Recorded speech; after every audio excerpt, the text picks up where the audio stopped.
Shalom Israel, Shalom's brothers but y'all are coming back at you with another cold cut through the spirit of power Yahweh Ba'Shem Yahushua, Ashar Shabbat, right? Keep the Sabbath holy, Lord willing you are, right? Shalom to the men that's about to labor on the highways and byways, are already laboring out there trying to seal the hopefully elect, putting in their break through the spirit. Shalom to the single sisters and the married sisters holding it down for Yahweh Ba'Shem Yahushua and for their head as well if you are married with children. And shalom from the children as well. Shalom, keeping the commandments in honesty and sincerity, right? This is going to be a cold cut, man. Oh, you're not alone. You're not alone in this truth when you go through different, when you battle different internal demons and depression and anxiety and catching hell and affliction from this truth. A lot of reasons men get down on themselves is because they don't understand that or a lot of women as well, they don't understand that you're not alone. You're not by yourself in this truth, man. You know, you're not going through certain things that man has never seen before. You go through it too. Somebody else on the other side of the world is going through the same thing. You're not alone. Hey, even the men and women in these scriptures call obscene amounts of hell, man. It's that we wouldn't even, it would be hard to say that we can survive, endure through, man. But our forefathers, they left us accounts and records of what it looks like to endure these types of trials and tribulations. Go to Romans 15:4. All right. Book of Romans, chapter 15. You're not alone. In verse 4. For whatsoever things were written aforetime were written for our learning, that we through patience and comfort of the scriptures might have hope. So these things are written for our learning, that we may have hope. It gives you hope knowing that somebody else went through something as bad as you or a lot worse, and how they got to overcome that through the spirit and power and faith of Yahweh Ba'Shem Yahushua, by trusting in the same God that you have access to. That gives you hope, right? And it says, let me read it again. For whatsoever things were written aforetime were written for our learning. You're supposed to learn from these accounts. You're supposed to learn from these different examples that the Lord set up for us to have in these last days. And it says that we through patience and comfort of the scriptures. These scriptures are supposed to comfort you the best way, in the best way possible, because there's nothing like reading about your forefathers and foremothers going through the same exact persecution and affliction that you're going through right now. You can go to 1 Corinthians chapter 10.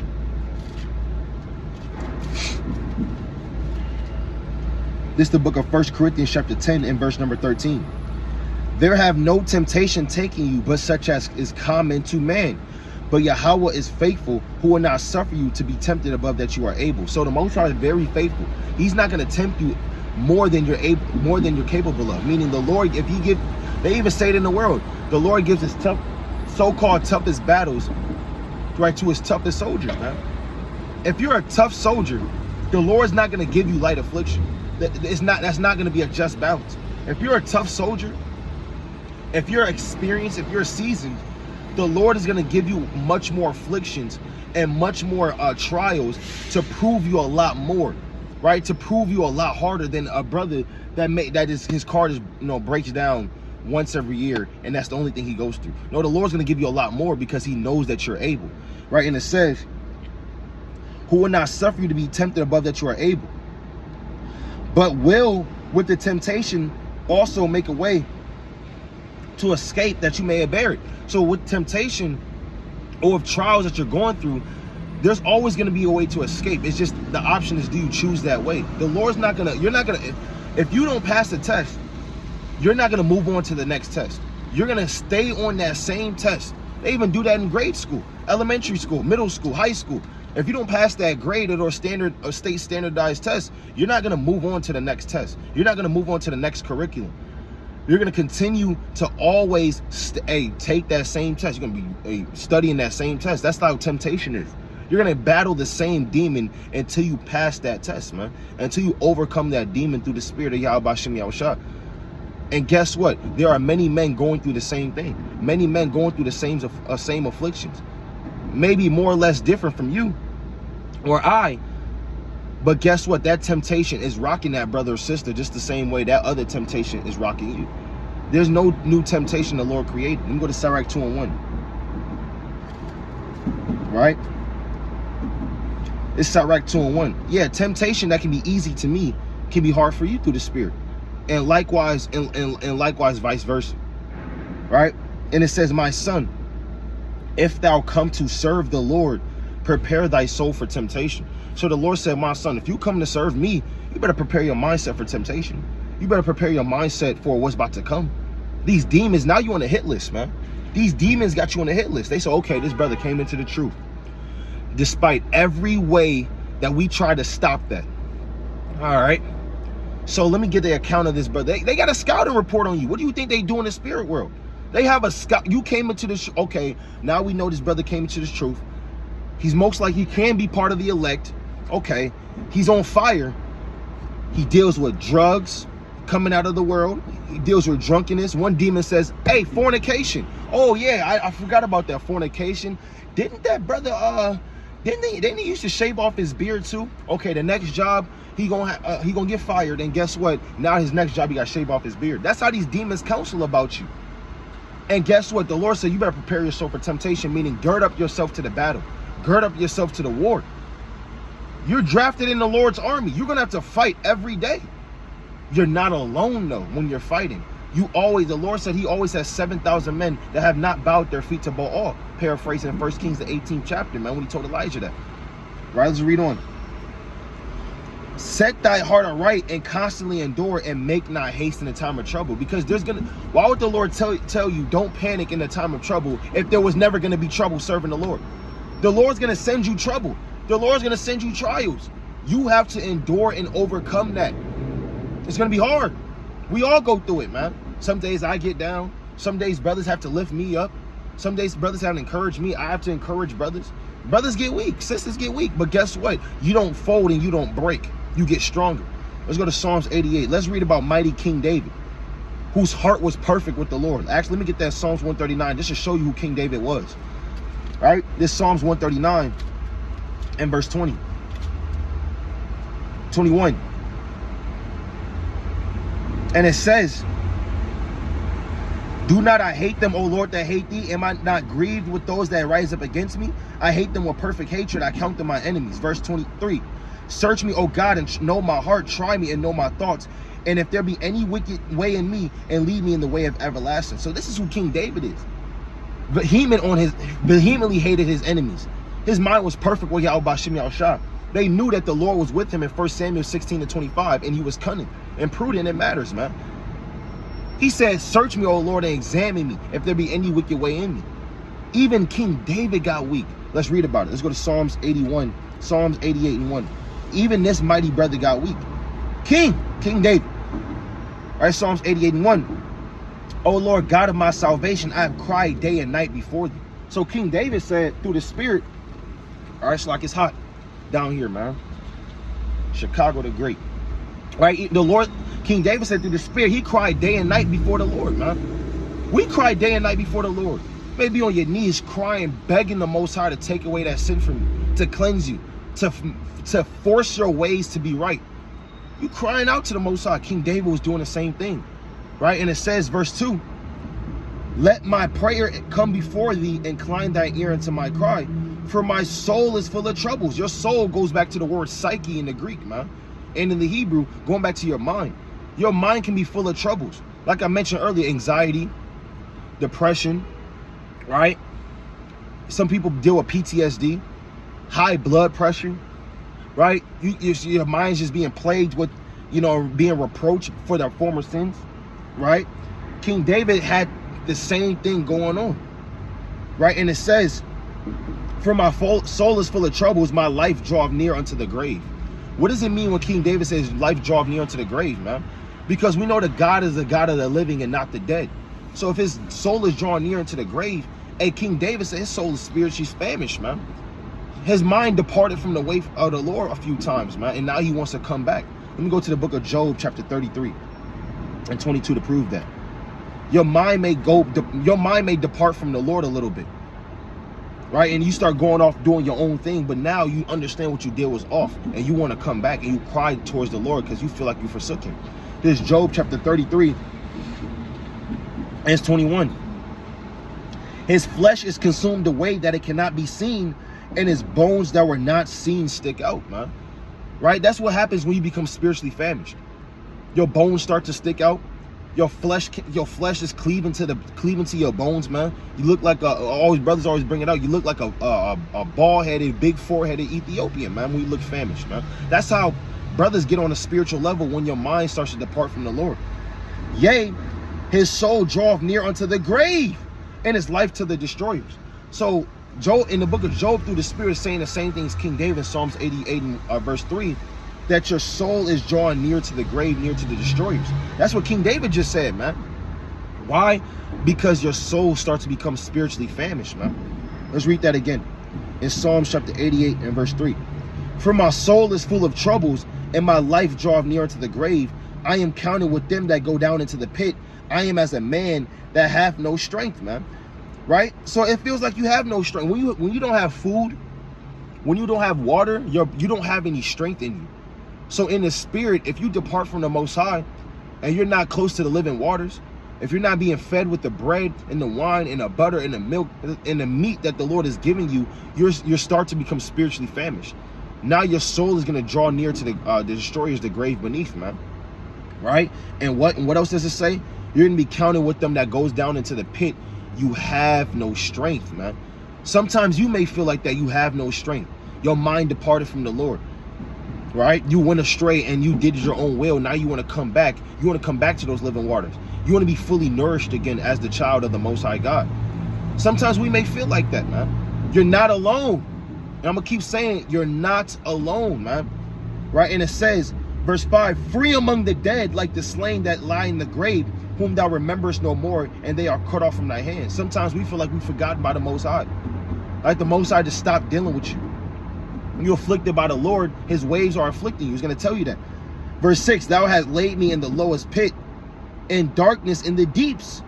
Thy wrath layeth hard upon me, and thou hast afflicted me with all thy waves, Selah. And that waves is affliction, man. Adversity. The Lord is bringing obscene amounts of adversity and affliction on you. It feels like the Lord's not dealing with you. But that brother, that sister that's getting all those waves of affliction, the Lord actually is really dealing with you. The Lord is trying you. The Lord is trying you at the highest level, man. And we have to fix our mind to have joy and temptation, as it says in James 1 and 3. You got to switch your mindset around. Instead of saying, woe is me, and we may feel like that as King David, as Job, but we got to switch our mindset around and say, you know what? The Lord is actually trying me for a greater purpose, a greater cause. And we have to be spiritual enough to understand that. Let's read on verse 8. Thou hast put away mine acquaintance far from me. Thou hast made me an abomination unto them. I am shut up, and I cannot come forth.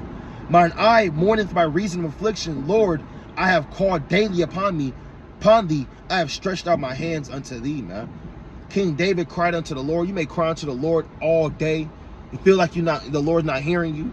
Your acquaintance is put far from you. You feel like brothers next to you, they're not answering your phone. They're not texting you back. They, you know what I'm saying? You kind of tell brothers certain things you're going through. Now it seems like brothers is taking longer than usual to respond. You just feel by yourself. That's how Satan wants you to feel, man. You're not by yourself. When's the last time you read in the scriptures that Satan came to you one-on-one? No, Satan don't play fair. He has no morals. He invites demon after demon. Let me get that real quick in Matthew chapter 12. Satan doesn't play fair. He invites a whole bunch of demons to overrun your house, man. But you keep trying to do things alone. You keep trying to separate yourself from your brothers, man. You haven't answered brothers' texts in 3 days, and you feel like it's all on you. But Satan is really having the advantage over you because it's 7 versus 1. This is a team sport. This is about your nation, man. You have brothers, you have lifelines, you got over obscene amounts of men and women in the scriptures and children. You have a whole witnesses and a whole congregation. If you don't have a congregation, you have the scriptures, man. You have your forefathers and your foremothers that went through these things. You're not alone, man. Satan wants you to think you're alone. This is Matthew chapter 12 and verse 43. When the unclean spirit is gone out of a man, he walketh through dry places seeking rest and findeth none. Right? That spirit left you for a period of time, right? Let's see what the spirit does. Then he saith, I will return into my house. He called your house his house. That demon said, that's my house. From whence I came out. And when he is come, he findeth it empty, swept, and garnished. Then goeth he and taketh with himself 7 other spirits more wicked than himself, and they enter in and dwell there. And the last state of that man is worse than the first. Even so shall it be also unto this wicked generation. So what Satan starts to do is he starts to bring in more spirits to beat you down, and they spiritually jump you. When you read Mark the 5th chapter, that man told Yahushua, I am Legion. Legion's over 6,000 to 7,000 spirits. You think they all jumped on him at one time, or it started with 1 spirit? Then it turned into 2. 2 turns into 4. 4 turns into 16. 16 to 64. 64 to 260. And it goes on and goes on and goes on, man. You're not alone. Understand that. So when King David's crying out to the Lord, it feels like as if he is alone. That the Most High is not dealing with him. Right? That nobody on the carnal level is dealing with him. Right? And it says Psalms 88 and verse 10. Wilt thou show wonders to the dead? Shall the dead arise and praise thee? Selah. Shall thy loving kindness be declared in the grave, or thy faithfulness in destruction? Shall thy wonders be known in the dark, and thy righteous in the land of forgetfulness? And this is the land of forgetfulness. The Most High's wonders not being remembered here, man. So that's a rhetorical question. We know that's not going to happen. We know the Lord's not showing his miracles to the people that lie in the grave. Right? And it says, verse 13, but unto thee have I cried, O Lord, and in the morning shall my prayer prevent thee. Lord, why castest off my soul? Why hidest thou thy face from me? And that's sometimes the questions that we ask. Why did the Lord hide his face from us? Why did the Lord hide his face from me? I'm trying my hardest, Lord. Lord, can you hear my prayer? Right? King David's asking the Most High these questions, man, because he feels forgotten, as some of us felt in this truth, that the Lord has billions and billions of people in this world. There's a lot of congregations. There's a lot of people in this truth. How does the Lord remember me? I'm such a sinner. But the Lord does remember you. The Lord knows exactly who you are. If you're in this truth, the Lord has his angels watching you at every moment, man. Let me go to Sirach 16 and 17. Don't say that. Don't say I'm by myself, when there's a host of angels around you with chariots of fire. And it's Sirach 16 and 17. 16 and 17. Let this go past. Say not thou, I will hide myself from the Lord. Shall any remember me from above? I shall not be remembered among so many people. For what is my soul among such an infinite number of creatures? The Lord says, don't say that. That's a fool to say that. You got the Lord's truth. He chose you from the foundation of the world. And you're going to say, what is my soul in such an infinite number of creatures? Yeah, there's a lot of people on earth, but the Lord knows you by name. He called you by name, justified you, sanctified you, glorified you. Romans 8 and 29, the Lord told you that. So don't say that, man. Let me read it again. Say not thou, I hide myself from the Lord. You try to hide your sins before the Lord. You praying to the Most High, but you feel like that sin is so grievous, you hide that sin in your back pocket and you don't confess it for another 20 years. The Lord has that marked already. Jeremiah 17 and 1, the Lord marked that sin. So don't say that before the Lord. Right? So let's go back to that Psalms 88 and verse 13. But the point is, Satan wants you to feel like that you are alone, and that the Lord has infinite number of creatures, and that you're by yourself. But the Lord is warning you, don't say that, because his eye is always on you. Verse 15. I am afflicted and ready to die from my youth up. While I suffer thy terrors, I am distracted. Thy fierce wrath goeth over me. Thy terrors have cut me off. They came round about me daily like water. They compass me about together. And that's what these demons do. These demons are your enemies. The Lord compares these demons and your enemies as water. Let's go to Psalms 144 to prove that. So what is King David talking about through the Spirit? It's Psalms chapter 144 and verse 7. Send thine hand from above. Rid me and deliver me out of great rid me and deliver me out of great waters, from the hand of strange children. So strange children is compared to as water. These other nations, your enemies, right? But on a spiritual level, these strange children are these demons, these enemies that compass you about, man. Like I said, these demons don't play one-on-one. They don't fight one-on-one. You don't ever seen a demon say, okay, I got you today. It's just me and you, buddy. No. These demons always bring more spirits. They're going to start to compass you, right? They're going to start to compass you round about, right? Let's go back to that Psalms 88 and verse 17. They came round about me like daily like water, and they compassed me about together. Lover and friend hast thou put far from me, and my acquaintance into darkness, man. So that's how King David felt. What's another man that was called perfect, that went through the same exact things? Let's go to Job chapter 19. You had a man named Job, right, who was perfect before the Lord, tried at every end. And guess what? He felt the same way that we felt, man. Right? Let's read this in Job chapter 19 and verse number 1. Then Job answered and said, how long will you vex me, my soul, and break me into pieces with thy words? Sometimes you may get counsel, and somebody gonna keep it real with you, and you feel like they're breaking you down with words. You feel like, no, you can't understand. I knew you couldn't understand me, because you just really want somebody to advocate for you or feel sorry for you all the time. But no, man. So people are they're gonna tell you the real. And what did Job say? These 10 times have you reproached me, meaning they came at him, said hurtful words to him. You are not ashamed that you make yourself strange to me? Verse 4, and it be indeed that I have erred, mine error remaineth with myself. If indeed you will magnify yourselves against me and plead against me my reproach. So he felt like they were magnifying themselves against Job, when that was not the case. They were just trying to give Job counsel and correction, man, through the Spirit. But this is what Job is saying. This is how he's responding, because Job right now, through the Spirit, he in his feelings about going through certain things. He just wants somebody to feel, he just wants to feel understood, man. And sometimes that may not always be the case, right? Verse 6, know now that Yahweh hath overthrown me and have compassed me with his net. Behold, I cry out of wrong, but I am not heard. I cry aloud, but there is no judgment. And you may feel like you cry aloud to the Most High, right? That certain things are happening to you and there's no reason why, and there's no judgment. But this is what Job is saying. And Job was counted perfect. So you're not so much different than Job. If Job is going through this and overcame, how much more you, and can be counted perfect? Verse 8, he hath fenced up my way that I cannot pass, and he hath set darkness in my paths. He hath stripped me of my glory and taken the crown from off my head, man. Doesn't this sound familiar as King David, that the Lord put him into darkness? He fenced up this way that he cannot pass, that King David was ready to halt and cannot go. Doesn't this sound familiar? These are two different ages, man.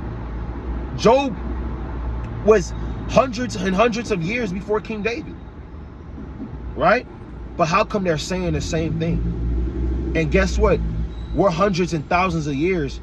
We're thousands of years after King David and after Job. And guess what? You have certain brothers and sisters saying the same thing. You're not alone, right? And it says, verse 10, he have destroyed me on every side. I am gone, and my hope have he removed like a tree. He has also kindled his wrath against me, and he have counted me unto him as one of his enemies. His troops come together. Who are the Lord's troops? His angels, his demons that work for him. His troops come together and raise up their way against me and camp round up about my tabernacle. Didn't we read about the Lord's enemies encamping and David's enemies, right? Encamping around King David like water, man. We're reading the same thing. He hath put my brethren far from me, and my acquaintance are verily estranged from me. We just read that in Psalms 88, man. That how the Lord put away your acquaintance. He'll put away people that you thought was close to you as soon as you start going through hell. And that's what it feels like, you're alone. But the Lord is teaching you something. You're really not alone. Verse 14, my kinsfolk have failed, even your family members, and my familiar friends have forgotten me. They that dwell in my house and my maids count me for a stranger. I am an alien in their sight. I called my servant, and he gave me no answer. I entreated him with my mouth. My breath is strange to my wife, though I entreated for the children's sake of my own body. Job said, even though I tried to talk to my wife about my children, she still gave me no answer. Job was at a very, very, very low estate, man, as some of us are right now. So the point of this video is to show you that you're not alone. The Lord always got somebody that went through what you went through the Spirit, right? Check the time. We'll go to 2 Corinthians chapter 4 and verse 8.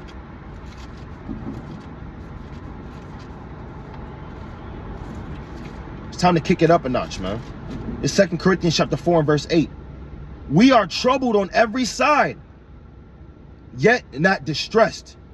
We are perplexed, but not in despair, meaning not without hope. Yeah, you may be going through these things, but you're not going to be without hope. You're not going to be distressed. You're going to have a girded mind to go through these things for the Lord.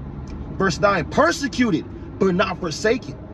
Cast down, but not destroyed. Although you may feel like that, that's not the case. Verse 10, always bearing about in the body the dying of the Lord Yahushua, that the life also of Yahushua might be made manifest in our body. And that's the why. This is the reason on why you go through what you go through.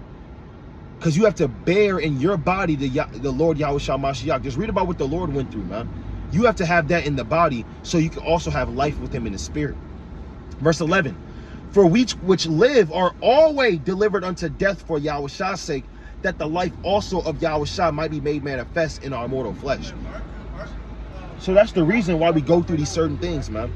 Is to remember Yahweh B'Shem Yahushua and what he went through as well. These things are not new, man. We're being proven and tried as the soldiers, the sons, the daughters, and the children of Yahweh B'Shem Yahushua. Right? Let me get one more verse. Let me go to 2 Corinthians. Let me jump down to verse 13. Let me jump down to verse 14. For which cause we faint not, but though our outward man perish, yet the inward man is renewed day by day. For our light affliction, which is but for a moment, worketh for us a far more exceeding and eternal weight of glory. This is light affliction. Think about it. This is light affliction. Paul called this through the spirit of Yahweh B'Shem Yahushua as light affliction compared to what you're gonna get, man. How great is that reward? You want to get a reward for your suffering, man. For your suffering, you want to get a reward for it. You might as well get something out of it. So just get through it. What, you gonna fall out this thing and say nobody loves me, and then you just gonna get destroyed anyway? You might as well receive a reward for what you're going through. And there's a mighty reward for this light affliction. Verse 18, here's the key on how to do that. While we look not at the things which are seen, but the things which are not seen. For the things which are seen are temporal, but the things which are not seen are eternal. So remember the things that are eternal, the things that are not seen. Don't look at the present right now on what you're going through. Just remember the future and the vision to what's to come. With that, I'd like to give all honor and glory to Yahweh, Ba'Shem Yahushua, and been a mighty strong Shalom.